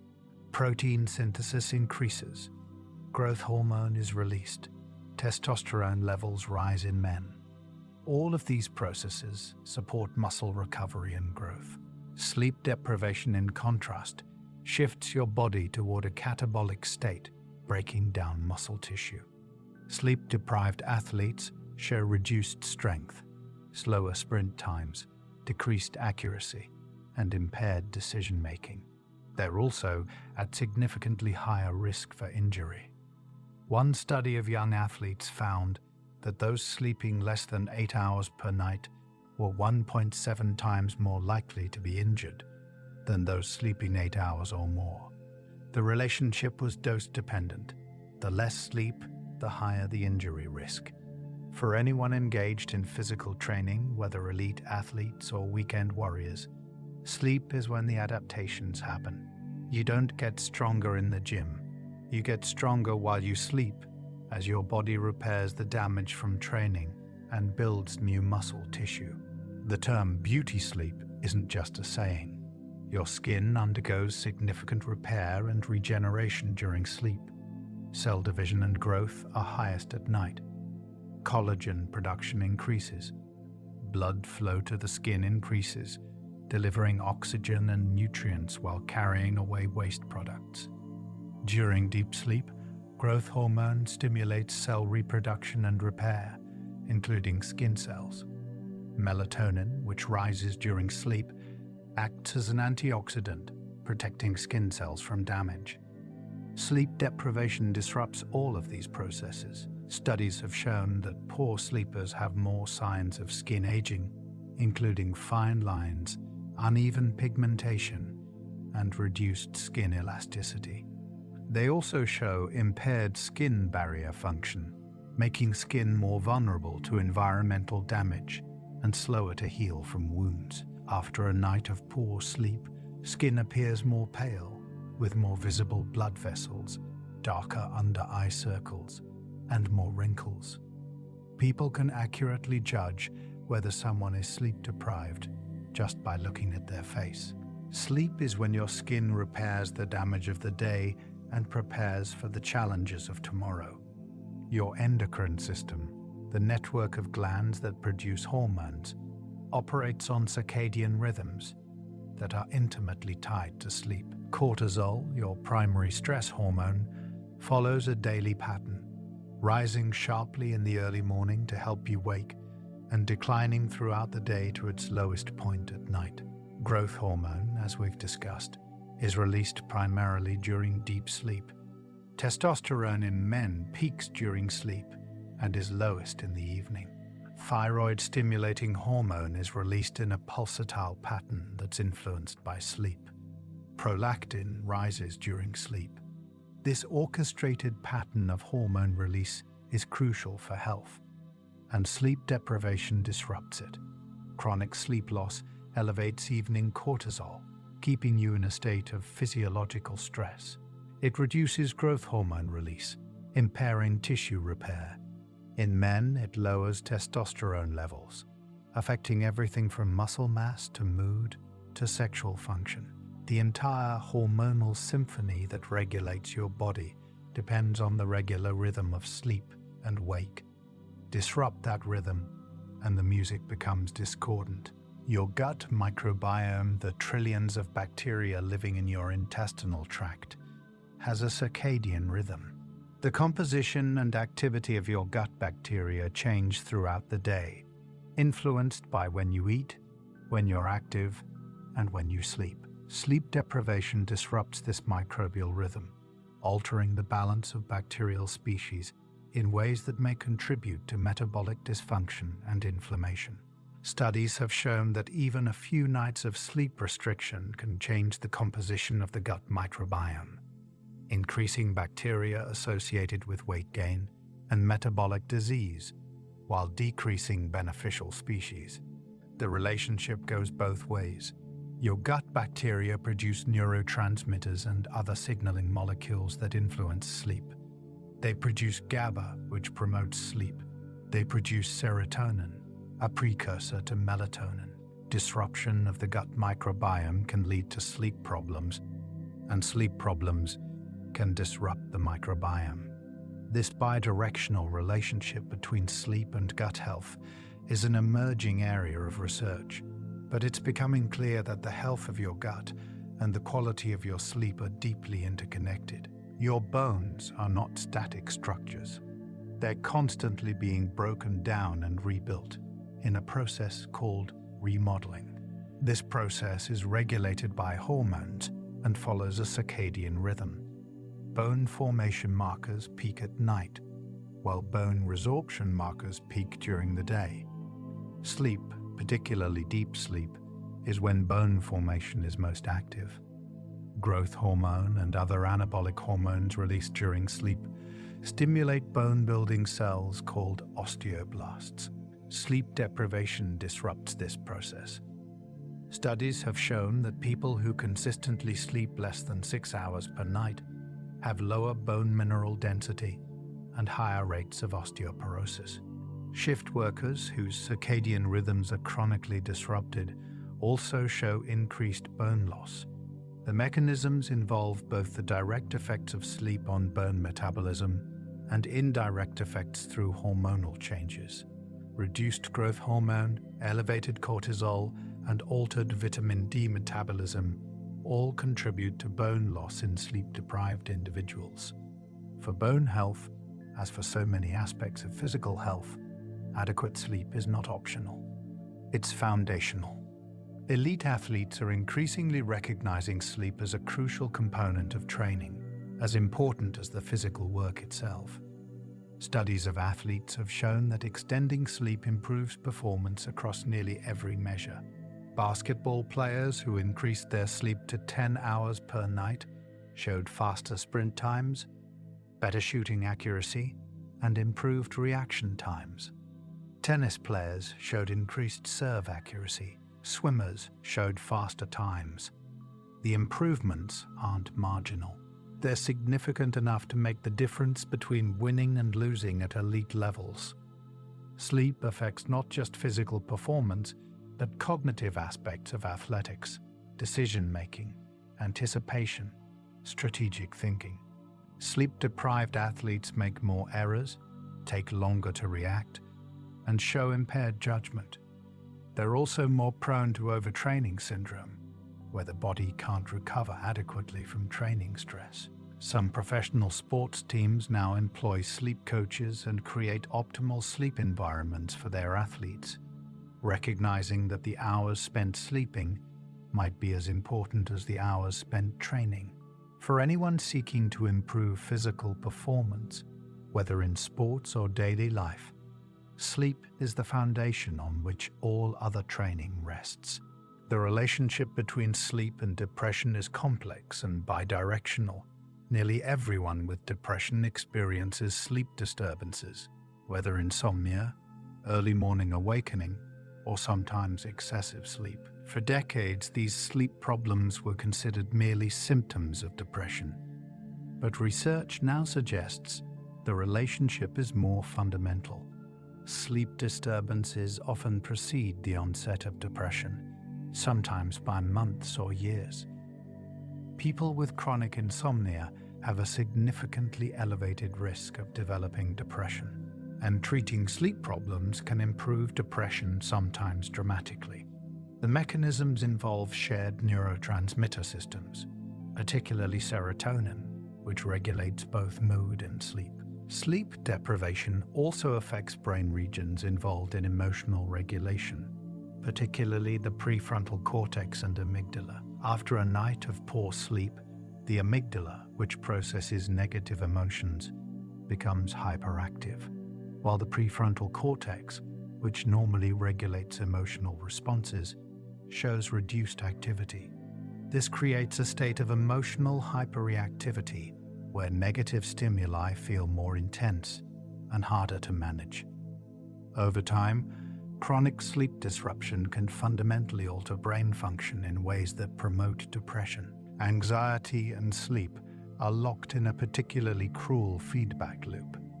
Anxiety makes sleep difficult, as racing thoughts and physiological arousal prevent the relaxation necessary for sleep onset. And sleep deprivation intensifies anxiety, lowering the threshold for worry and making it harder to regulate anxious thoughts.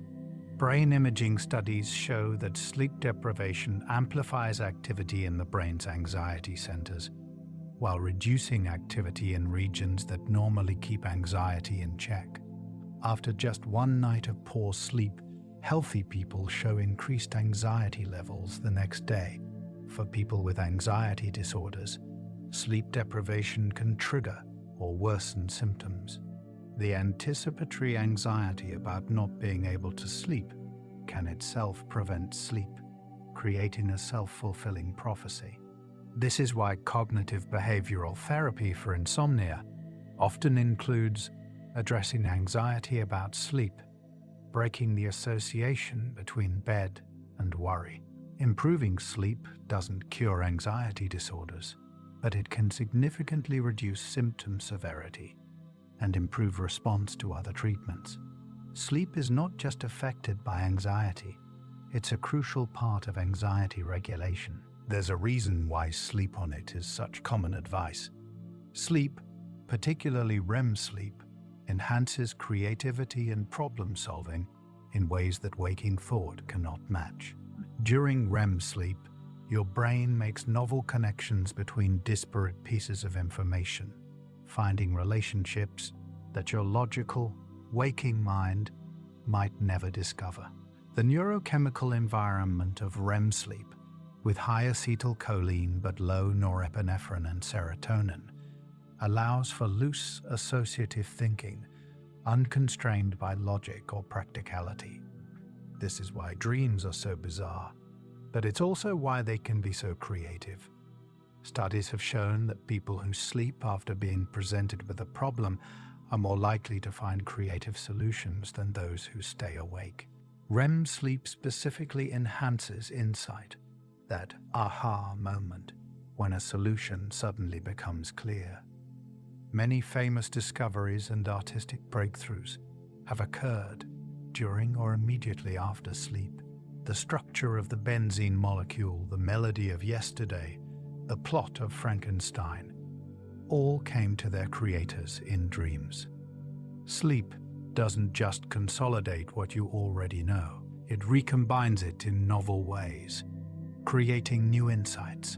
Sleep deprivation doesn't just make you tired, it fundamentally alters how you think, particularly how you make decisions. Sleep-deprived people show impaired judgment, taking more risks, focusing on potential gains while ignoring potential losses. They're more impulsive, less able to inhibit inappropriate responses. They struggle with complex decisions that require integrating multiple pieces of information. Brain imaging reveals why. Sleep deprivation reduces activity in the prefrontal cortex, the brain region responsible for executive function, planning, and impulse control. At the same time, it increases activity in reward-seeking regions. This creates a state where immediate gratification becomes more appealing and long-term consequences feel less important. Sleep-deprived people are more likely to make unethical decisions, to lie or cheat for personal gain. They're more likely to engage in risky behaviors, from reckless driving to unsafe sex. The implications are profound for anyone in a position of responsibility, from doctors making medical decisions to leaders making policy. Sleep deprivation doesn't just slow you down, it changes who you are and how you think. Sleep is not just important for consolidating what you've already learned. It's crucial for the ability to learn new information. Sleep deprivation impairs the hippocampus, the brain region that encodes new memories. After a night without sleep, your ability to form new memories can be reduced by up to 40%. It's like trying to save information to a damaged hard drive. The information simply doesn't stick. But sleep before learning is also important. Sleep prepares the brain to encode new information efficiently. Students who pull all-nighters before exams are sabotaging themselves twice. They're impairing their ability to learn the material and preventing the consolidation of whatever they do manage to learn. The relationship between sleep and learning is so strong that some researchers have proposed that one of sleep's primary evolutionary functions is to support learning and memory. The brain offline is not resting passively. It's actively processing, consolidating, integrating, and preparing for new learning. For students, professionals, or anyone engaged in learning, sleep is not time away from learning. It's when learning actually happens. Your ability to manage your emotions depends on sleep. After a night of poor sleep, you're more irritable, more reactive, less patient. Small frustrations feel less rewarding. This isn't just subjective. Brain imaging studies show that sleep deprivation disrupts the connection between the prefrontal cortex, which regulates emotions, and the amygdala, which generates emotional responses. Without adequate sleep, the amygdala becomes hyperactive, responding more strongly to negative stimuli, while the prefrontal cortex's ability to modulate that response is diminished. You feel emotions more intensely and have less ability to regulate them. This affects relationships, work performance, and overall well-being. Sleep-deprived people are more likely to have conflicts with others, to perceive neutral interactions as negative, to overreact to minor problems. They're also less able to recognize emotions in others, showing impaired emotional intelligence. For children, this emotional dysregulation can manifest as tantrums, hyperactivity, or oppositional behavior. For adults, it might be irritability, mood swings, or difficulty managing stress. Adequate sleep is not a luxury for emotional health. It's a necessity.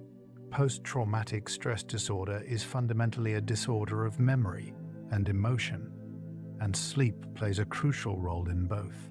People with PTSD often experience severe sleep disturbances, including insomnia, nightmares, and fragmented sleep.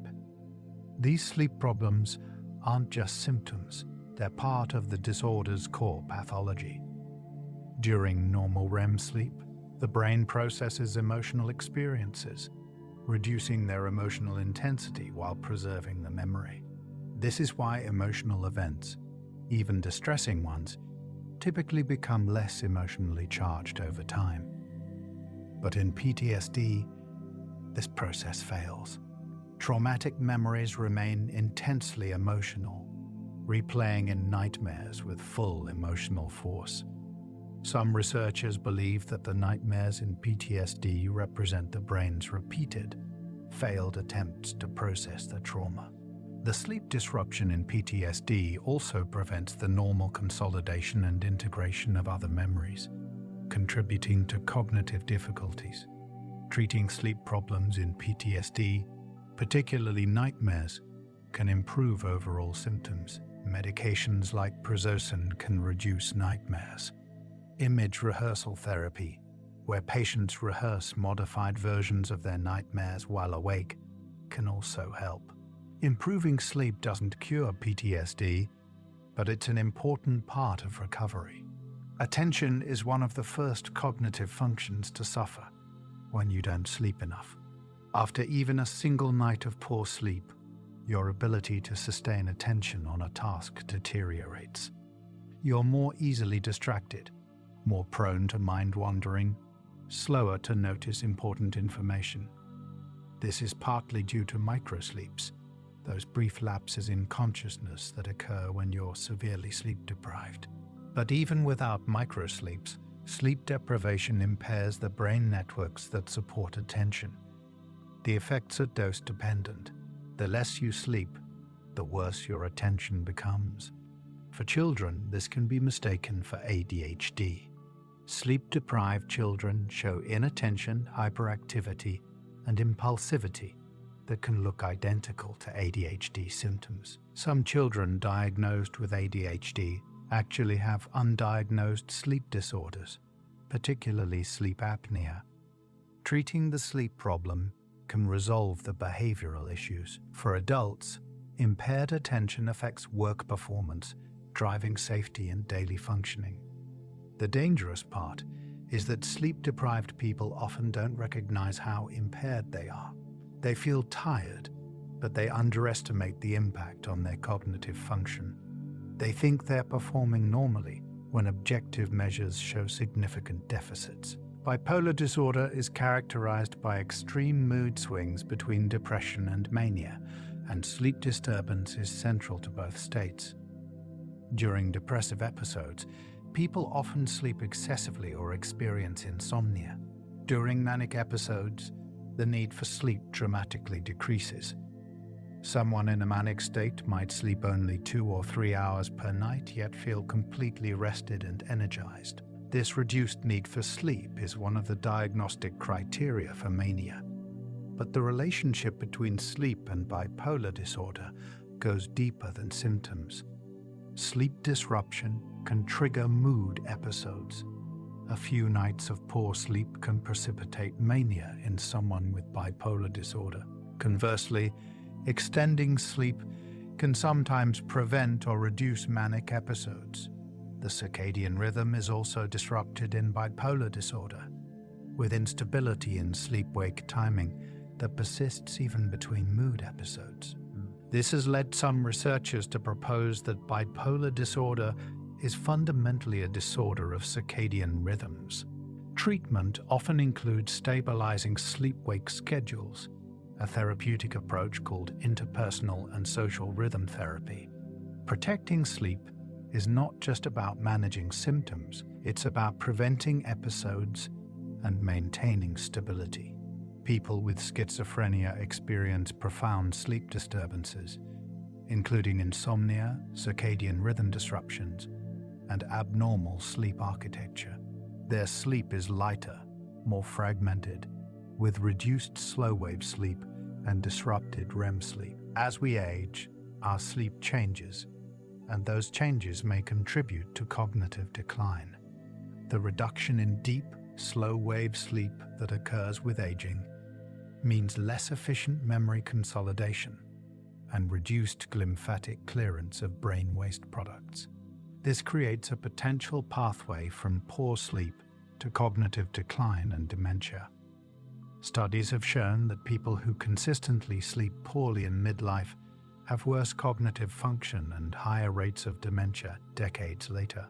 The relationship appears to be dose-dependent. The worse the sleep, the greater the cognitive decline. But this raises a question.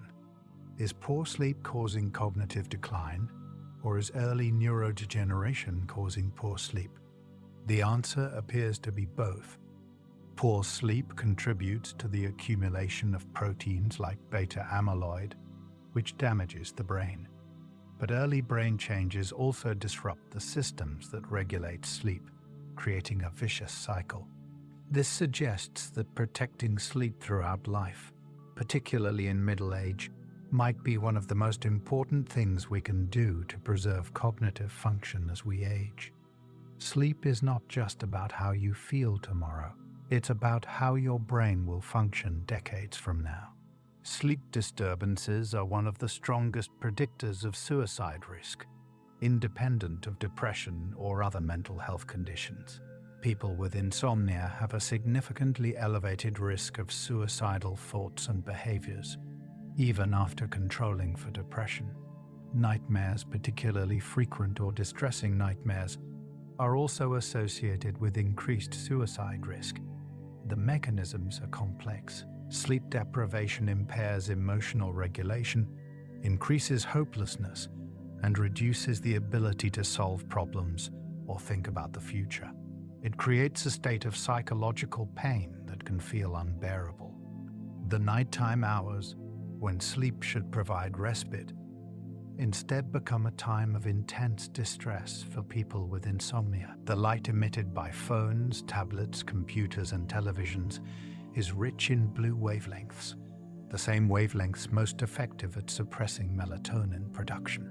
Your brain interprets blue light as daylight, a signal that it's time to be awake and alert. When you stare at a screen in the evening, you're essentially telling your circadian system that the sun is still up, delaying the natural rise of melatonin that should prepare you for sleep. Studies have shown that 2 hours of screen time before bed can delay melatonin onset by about 90 minutes and reduce total melatonin production. The effect is dose-dependent. The brighter the screen and the longer the exposure, the greater the disruption. This doesn't mean you can never use screens at night, but it does mean you should be strategic. Dimming screens, using night mode settings that reduce blue light, or wearing blue light blocking glasses in the evening can help.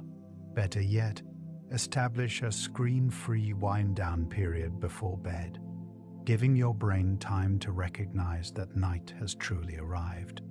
Caffeine is the world's most widely consumed psychoactive substance, and most people dramatically underestimate how long it stays in their system. Caffeine has a half-life of about 5 to 6 hours, meaning that 6 hours after you consume it, half of it is still in your bloodstream. If you drink a cup of coffee at 4 p.m., a quarter of that caffeine is still circulating at 10 p.m. when you're trying to fall asleep. Caffeine works by blocking adenosine receptors, preventing the buildup of sleep pressure that normally accumulates throughout the day. Even if you can fall asleep after consuming caffeine, your sleep architecture is disrupted. You spend less time in deep, slow-wave sleep, the most restorative stage.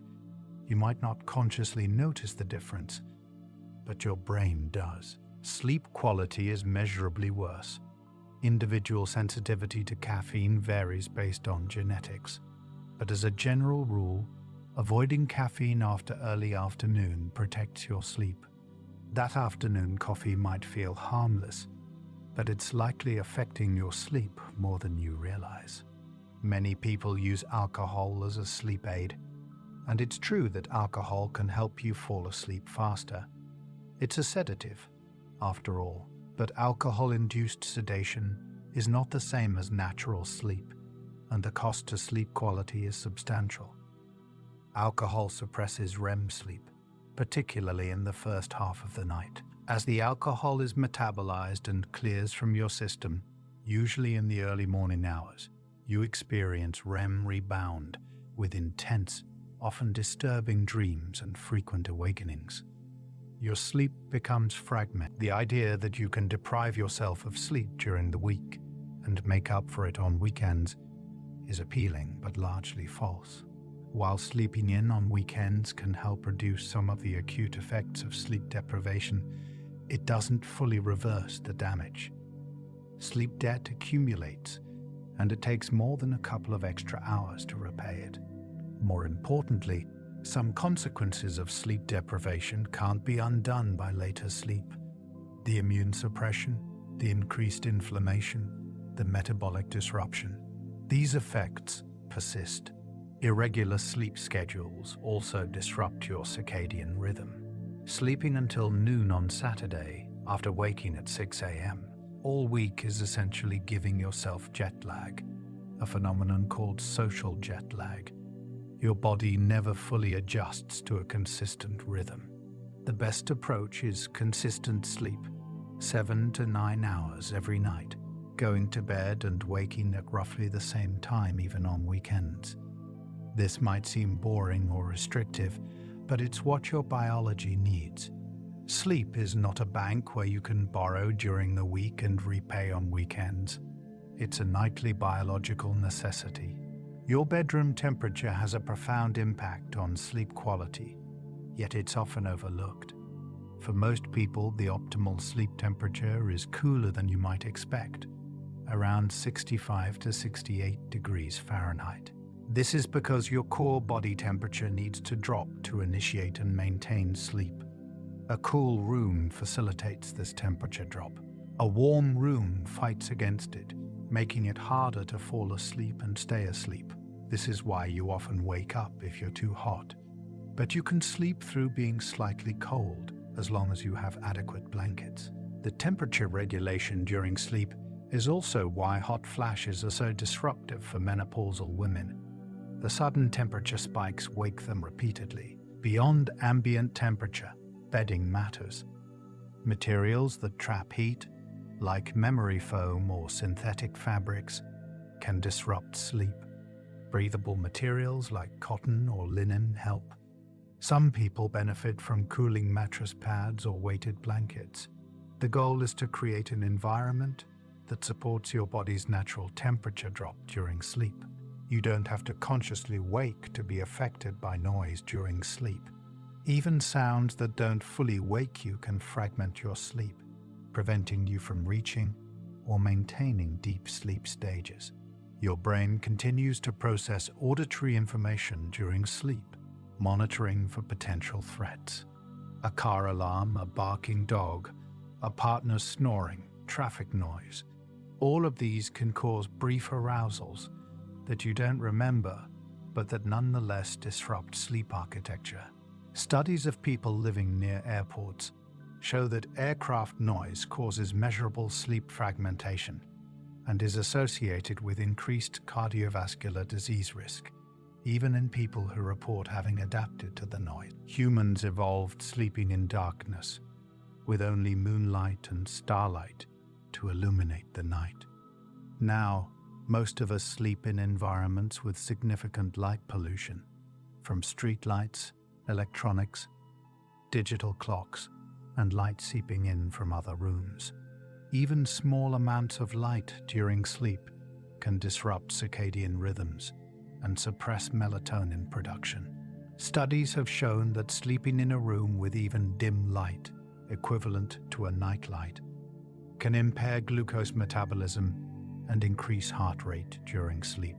Light exposure during sleep is associated with increased rates of obesity, depression, and other health problems. Your eyelids are not opaque. Light penetrates them, reaching the retina and signaling to your brain that it's not fully dark. The solution is to make your bedroom as dark as possible. blackout curtains, covering or removing light-emitting devices, using tape to cover small indicator lights on electronics. If complete darkness isn't possible, a sleep mask can be effective. Your circadian system needs the clear signal of darkness to maintain its rhythm and support restorative sleep. Humans are sleeping less than at any point in recorded history. A century ago, the average person slept 9 hours per night.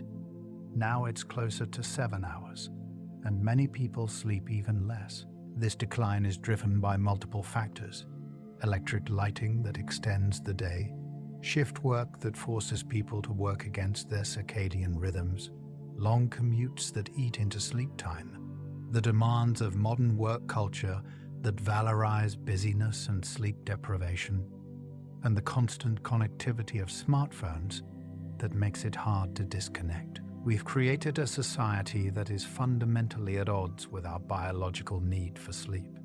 The consequences are visible in rising rates of obesity, diabetes, cardiovascular disease, mental health problems, and cognitive decline. We're conducting a massive, uncontrolled experiment on the effects of chronic sleep deprivation, and the results are not encouraging. Reversing this trend requires both individual choices and societal changes. Valuing sleep, setting boundaries around work and technology, and recognizing that sleep is not optional or negotiable. It's a biological necessity. Different cultures have vastly different attitudes towards sleep, and these attitudes shape sleep behavior. In many Western cultures, particularly the United States, sleep is often viewed as a weakness or a waste of time. There's a cultural valorization of the person who needs little sleep, who works long hours, who sacrifices rest for productivity. Sleep deprivation is worn as a badge of honor. In contrast, some cultures have institutionalized rest. The siesta, common in Spain and Latin America, acknowledges the natural afternoon dip in alertness and builds rest into the day. Some Scandinavian countries prioritize work-life balance in ways that protect sleep. These cultural differences have real health consequences. Countries with cultural norms that protect sleep tend to have better health outcomes. Changing individual sleep behavior is difficult when you're swimming against cultural currents that devalue sleep. But awareness is the first step. Recognizing that the cultural messages about sleep are often wrong, that sleep is not laziness, but a biological necessity, can help you prioritize it, despite societal pressure to do otherwise. Approximately 20% of workers in industrialized countries work night shifts or rotating shifts, forcing them to be awake when their biology is screaming at them to sleep. The health consequences are severe and well documented. Shift workers have higher rates of cardiovascular disease, diabetes, obesity, gastrointestinal problems, and certain cancers. They have more accidents, both on the job and while driving. They experience more depression and cognitive difficulties. The International Agency for Research on Cancer has classified night shift work as a probable carcinogen. The problem is the fundamental mismatch between their work schedule and their circadian rhythm. Their body is trying to make them sleep at night and wake during the day, but their work demands the opposite. Some people adapt better than others, but many never fully adjust. Strategies to minimize harm include maintaining as consistent a schedule as possible, using bright light during night shifts to help shift the circadian rhythm, and creating optimal sleep conditions during the day with darkness and quiet. But ultimately, shift work extracts a toll on health that can't be fully mitigated. Social media has created a new form of sleep disruption that goes beyond the blue light from screens. The psychological engagement of social media, the endless scroll, the intermittent reinforcement of likes and comments, the FOMO, fear of missing out. All of these activate reward and arousal systems in the brain that are incompatible with sleep. Using social media before bed increases cognitive and emotional arousal, making it harder to wind down. The content itself can be stimulating, whether it's news that provokes anxiety, social comparisons that trigger insecurity, or engaging content that makes you want to keep scrolling. Studies have shown that people who use social media before bed take longer to fall asleep, sleep less overall, and report worse sleep quality. The relationship is dose-dependent. The more time spent on social media, particularly in the hour before bed, the worse the sleep. The solution is to establish boundaries, setting a specific time to stop using social media before bed, ideally at least an hour. This allows time for arousal to decrease and for your mind to settle. Your bedroom should be associated with sleep and intimacy, nothing else. But many people use their bedrooms as offices, entertainment centers, gyms, and dining rooms. This creates a psychological association between the bedroom and wakefulness, making it harder to fall asleep when you get into bed. Your brain learns through association. If you consistently work in bed, your brain starts to associate bed with work, with the arousal and stress that work entails. Then, when you try to sleep, your brain is primed for wakefulness. This is why sleep specialists recommend keeping the bedroom for sleep and sex only. No TV, no work, no eating, no scrolling through your phone. If you can't fall asleep within 20 minutes, get up and do something relaxing in another room until you feel sleepy. This strengthens the association between bed and sleep. Your bedroom environment also matters. Cool, dark, quiet, comfortable. These aren't luxuries. They're the conditions your brain needs to recognize that it's time to sleep. Creating a bedroom that functions as a sleep sanctuary is one of the most effective things you can do to improve sleep quality. Your brain loves predictability, and nowhere is this more true than with sleep. A consistent bedtime routine signals to your brain that sleep is approaching, triggering the physiological changes that prepare you for rest. This routine doesn't need to be elaborate. It might be as simple as dimming the lights, brushing your teeth, reading for 20 minutes, then getting into bed. What matters is consistency.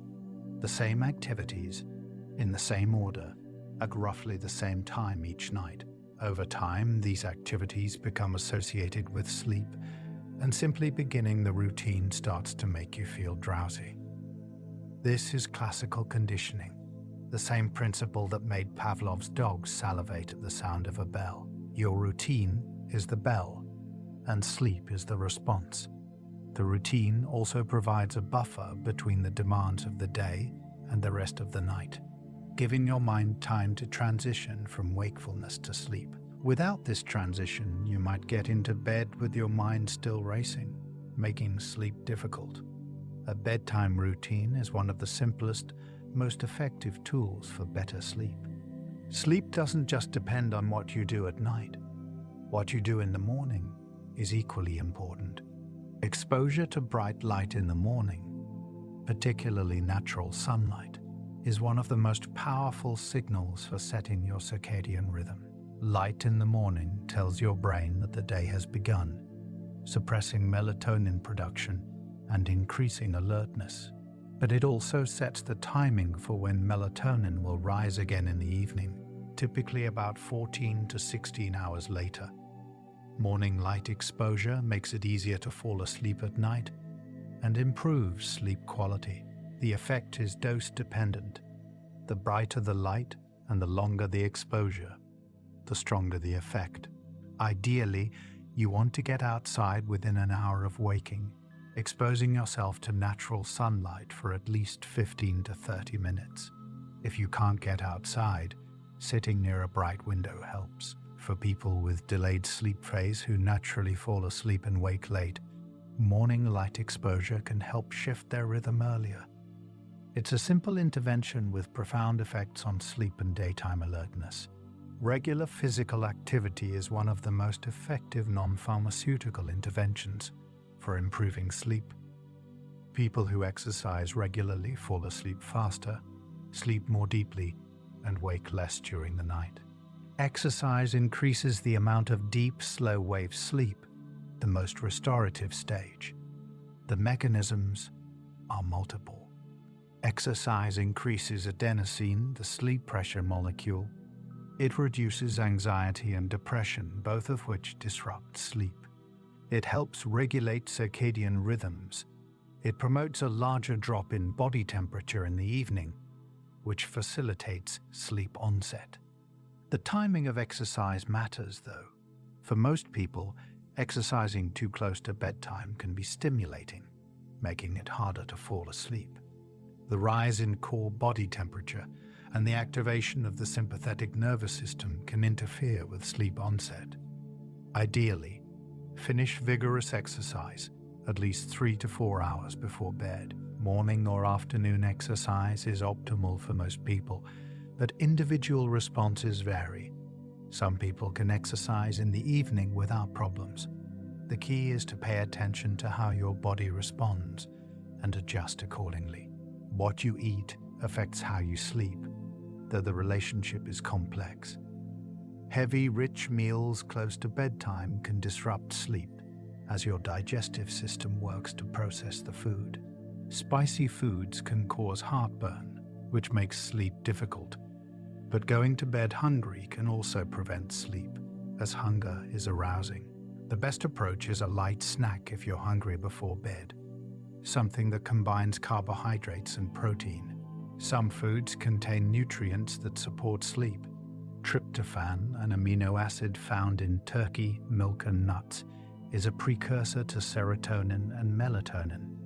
Magnesium, found in leafy greens, nuts, and whole grains, promotes relaxation. Tart cherry juice is one of the few natural sources of melatonin, but don't expect dramatic effects from individual foods. The overall pattern of your diet matters more than any single food. Diets high in sugar and refined carbohydrates are associated with lighter, more disrupted sleep. Naps can be beneficial or detrimental to nighttime sleep, depending on when and how long you nap. A short nap, 20 to 30 minutes in the early afternoon, can improve alertness and performance without significantly affecting nighttime sleep. This is sometimes called a power nap. It provides rest without entering deep sleep, so you wake feeling refreshed rather than groggy. Longer naps, particularly those longer than an hour, can lead to sleep inertia, the disoriented, groggy feeling upon waking. They can also reduce sleep pressure, making it harder to fall asleep at night. Napping late in the day has the same effect, reducing the homeostatic sleep drive that should peak at bedtime. For people with insomnia, napping is generally discouraged, as it can perpetuate the cycle of poor nighttime sleep. But for people who sleep well at night, strategic napping can be beneficial.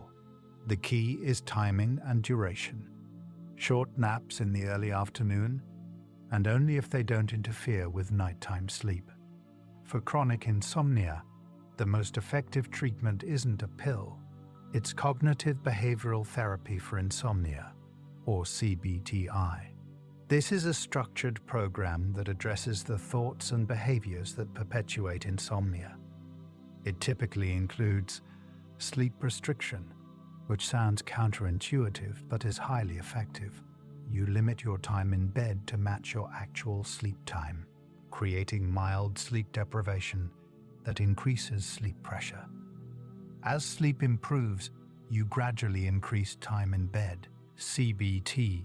I also include stimulus control, strengthening the association between bed and sleep by only going to bed when sleepy and getting up if you can't sleep. Sleep medications can be helpful in the short term, providing relief during acute periods of insomnia, but they're not a long-term solution. Most sleep medications, including benzodiazepines and newer drugs like zolpidem, work by sedating the brain. But sedation is not the same as natural sleep.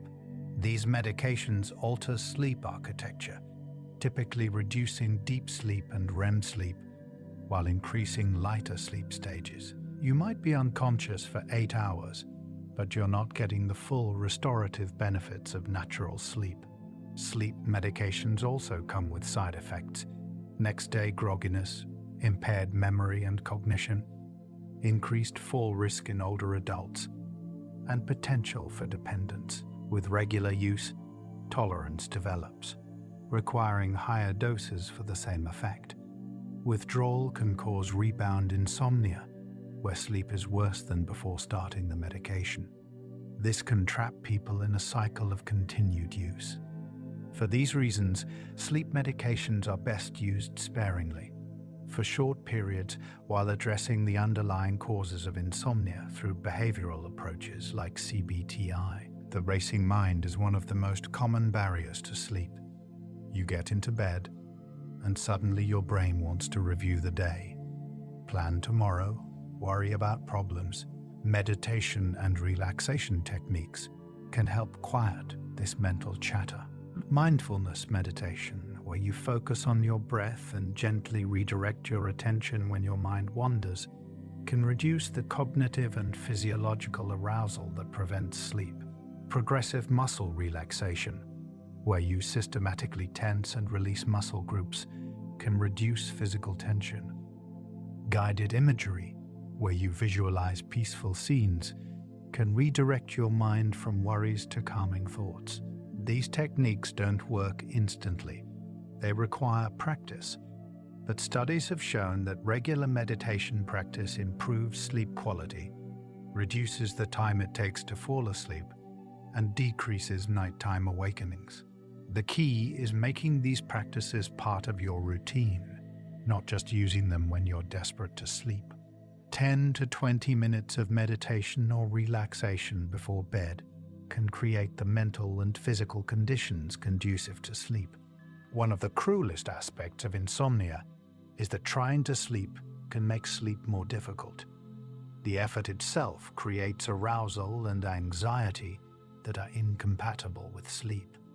You lie in bed, willing yourself to sleep, watching the clock, calculating how many hours you have left.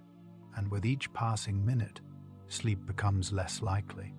This is called performance anxiety, and it can turn occasional sleeplessness into chronic insomnia. The solution is paradoxical. Stop trying to sleep. Accept wakefulness without fighting it.